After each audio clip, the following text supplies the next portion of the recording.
스탈린그라드 전투에서 패배한 독일군은 동부전선의 주도권을 소련에게 빼앗깁니다. 그러나 히틀러는 여전히 독일군이 소련을 상대로 승리할 수 있을 거라 믿으며 또다시 공세를 펼치고자 했죠. 한편 연합군은 독일군의 상황이 안 좋아진 것을 알고 추축국의 가장 큰 약점을 노리려고 하는데요. 이번에는 수백만의 병력과 수천 대의 전차, 수백 대의 전투기가 맞붙은 독일의 마지막 공세와 불안해진 서부 유럽에 대해 알아보겠습니다. 독일군은 스탈린그라드에서 대규모 병력을 잃으면서 3000km가 넘는 광활한 동부전선을 유지할 병력이 부족해집니다. 그렇게 독일군의 전선은 자연스럽게 줄어들었고 이를 놓치지 않은 소련군은 독일군 전선 전체에 공세를 시작했죠. 독일군은 스탈린그라드에서 생존한 일부 병력을 가지고 새로운 부대를 재편성해 동부전선에 배치했지만 예전만큼의 전투력을 기대할 순 없었습니다. 소련은 앞서 스탈린그라드의 독일군을 포위하는 작전인 천왕성 작전을 완벽하게 마무리하고 독일군의 전선에 공세를 펼치는데요. 독일군은 스탈린그라드의 비극을 되풀이하지 않기 위해서 어쩔 수 없이 전략적인 후퇴를 감행해야 했습니다. 물론 독일군의 후퇴 과정에는 히틀러의 반대가 있었지만 장군들은 모두 히틀러를 뜯어 말리며 설득합니다. 결국 지금까지 피땀 흘려 점령한 영토를 뒤로 하고 후방으로 후퇴했죠. 독일군은 타칼로크, 벨로고로드, 무첸스크, 레닌그라드까지 후퇴하고 도네츠 강 유역과 하르코프를 전략적 요충지로 삼아서 두 국가의 처절한 방어전을 준비했습니다. 비록 스탈린그라드의 패배로 2차 대전에서의 패색이 짙어진 독일이었지만 후퇴 과정에서도 무작정 후퇴만 한 것은 아니었는데요. 소련군이 어쩌다 독일군 전선에 깊게 들어오면 그 미세한 움직임을 놓치지 않고 후퇴하면서도 공격하는 기동 방어를 통해 소련군의 진격 속도를 늦췄습니다. 이 때문에 소련 또한 후퇴하는 독일군을 마음 놓고 공격하기가 힘들었죠. 이렇게 독일이 후퇴를 거듭하는 과정에서 벌어진 가장 대표적인 전투가 바로 도네츠 드네프르강 전투인데요. 여기서 만슈타인 장군은 특유의 천재적인 감각을 이용해 그들이 공격에 치중해 있을 때 그들의 전선에서 허술한 곳을 찾아내고 가장 효율적인 전투를 치렀습니다. 그 결과 3월 14일에 하르코프를 재탈환하는 데 성공하죠. 이를 계기로 소련의 공세는 잠시 주춤했고 독일군은 공세를 위한 발판을 마련했는데 특히 방어전에서 없어서는 안 될 전략적 거점을 얻게 됩니다. 이렇게 독일이 밀리던 시기에 현재도 논란 중인 이상한 작전이 탄생하는데요. 독일군이 쿠르스크 일대에서 소련군 주력 부대를 차단하고 더 높은 고지를 차지하고자 하는 것입니다. 독일군은 과거 스탈린그라드에 포위된 병력을 구하기 위해 돈 집단군이라는 부대를 편성했죠. 비록 스탈린그라드의 병력을 구하진 못했지만 여기서 돈 집단군이 다시 중요한 역할을 맡게 됩니다.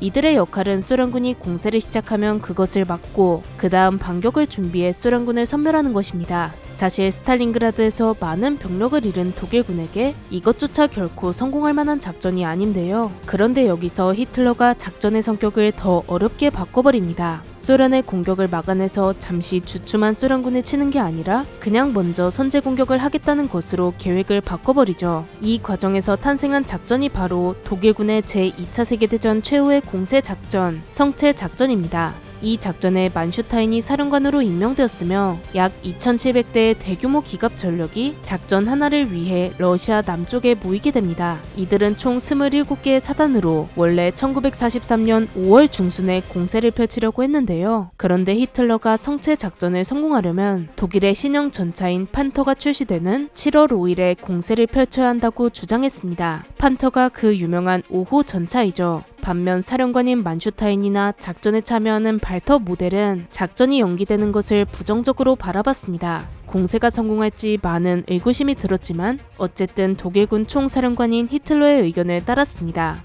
여기까지 독일군의 준비 태세를 알아봤으니 이제 소련군은 어떤 계획일지 알아볼까요? 지금까지의 전쟁을 통틀어 소련은 2번이나 독일의 대규모 공세 방향을 예측하지 못했는데요. 그런데 이번에는 지금까지의 모습과 전혀 달랐습니다. 독일이 공세에서 주로 써먹는 기갑군이 어디에 있는지 유심히 보고 부대 규모와 위치를 파악하게 됩니다. 그렇게 독일군의 주력 부대가 쿠르스크 일대 돌출부에 집중된 것을 알게 되었죠. 주코프 장군은 독일군의 배치를 보고는 독일군의 공격을 먼저 막은 뒤 이들을 공격해야 한다고 결정하는데요. 스탈린도 스탈린그라드 승리에 아직 취해 있어서 별다른 이견을 내지 않고 그냥 장군들이 하고 싶은 대로 하게 놔뒀습니다. 이후 주코프를 필두로 한 소련 장군들은 쿠르스크 일대로 개미 한 마리 지나가지 못할 만큼 아주 강력한 방어선을 만들어버리는데요. 먼저 독일의 공세 예상 지점인 쿠르스크 돌출부 안에만 7개 군을 배치하고 이후 독일군의 공격을 모두 흡수하면 반격할 수 있는 충분한 병력을 추가적으로 배치했죠. 그 다음에는 4,800km가 넘는 광활한 참호를 파두고 독일군이 참호 안으로 들어올 수 없도록 40만 개의 지뢰를 매설해버렸죠. 그렇게 소련군 총 133만 6천 명의 병력과 3,444대의 전차, 2,900기의 항공기와 대포 19,000문이 방어대형을 갖춰 쿠르스크 일대를 지켰습니다. 이는 무려 소련군의 40%, 기갑부대의 75%를 동원한 것으로 소련군이 이곳을 막기 위해 심기일전으로 준비한 것을 알 수 있죠.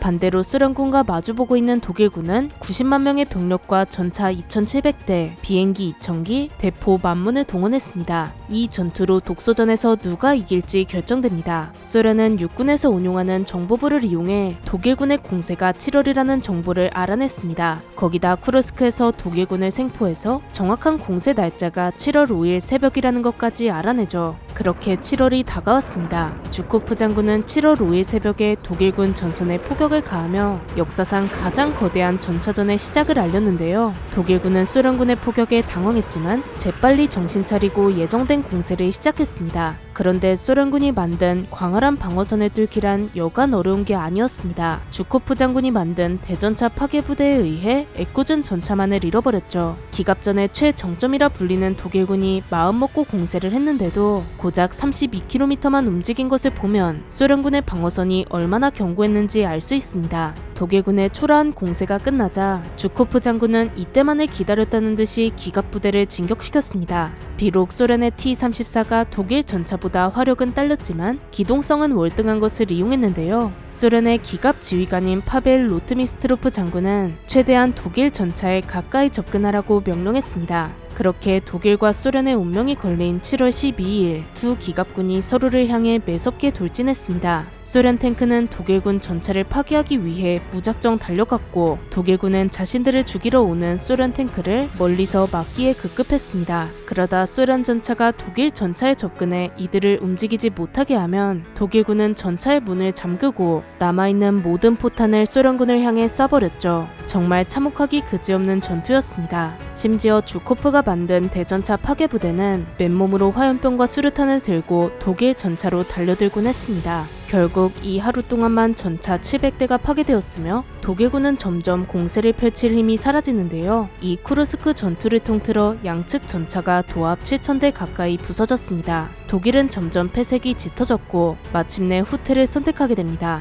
최종적으로 이 전투에 투입된 인원은 무려 독일과 소련을 합쳐 270만 명에 달했고 투입된 전차는 8,000대가 넘어갔습니다. 정말 말도 안 되는 규모였죠. 하지만 독일의 고비는 끝이 아니었는데 이제 서부 유럽으로 돌아가겠습니다. 쿠르스크 일대에서 전투가 벌어지는 사이 독일을 완전히 몰아내려는 서부 연합군은 추축국의 약점인 이탈리아에 상륙했는데요. 처칠은 이탈리아가 그나마 연합군이 상륙하기 좋을 것이라 판단하고 7월 9일 패튼과 몽고메리가 시칠리아에 상륙합니다. 연합군은 이탈리아 본진인 살레르노에 추가적으로 상륙해서 남쪽에는 패튼과 몽고메리가, 중부에는 새롭게 상륙한 연합군 부대가 이탈리아 북부로 진격했죠. 그러자 독일은 이탈리아 특유의 산악지대를 이용해 이들의 진격을 막았습니다. 그나마 이번에 들어온 연합군은 전투 경험이 부족해서 독일군이 견고한 방어선을 구축할 수 있었습니다. 연합군은 결국 이탈리아 수도인 로마로 진격하지 못하게 되죠. 이 과정에서 연합군이 많은 피해를 입었는데요. 특히 라피도 강을 건너는 도중에만 6,000명의 미국 공격대 중 1,000명이 죽어나갔죠. 결국 연합군은 이탈리아 전선에서 1944년 2월까지 아무런 성과도 얻지 못하고 전선은 교착 상태로 빠지게 됩니다. 이때 정적의 순간을 깨부순 곳은 미국도 영국도 아닌 1939년에 독일에게 나라를 빼앗긴 폴란드입니다. 폴란드는 독일에게 나라를 잃은 후에 영국으로 망명했는데요. 이들은 비록 자국의 영토는 빼앗겼지만 독일에게 복수하려는 일념 하나로 생존한 폴란드 군인들을 훈련시켰죠. 그렇게 독일군을 향해 과감히 공격했고 라피도강을 건너 나폴리까지 점령합니다. 미국과 영국은 폴란드 군대의 활약에 힘입어 6월 4일에 처칠이 그토록 바라던 로마를 점령합니다.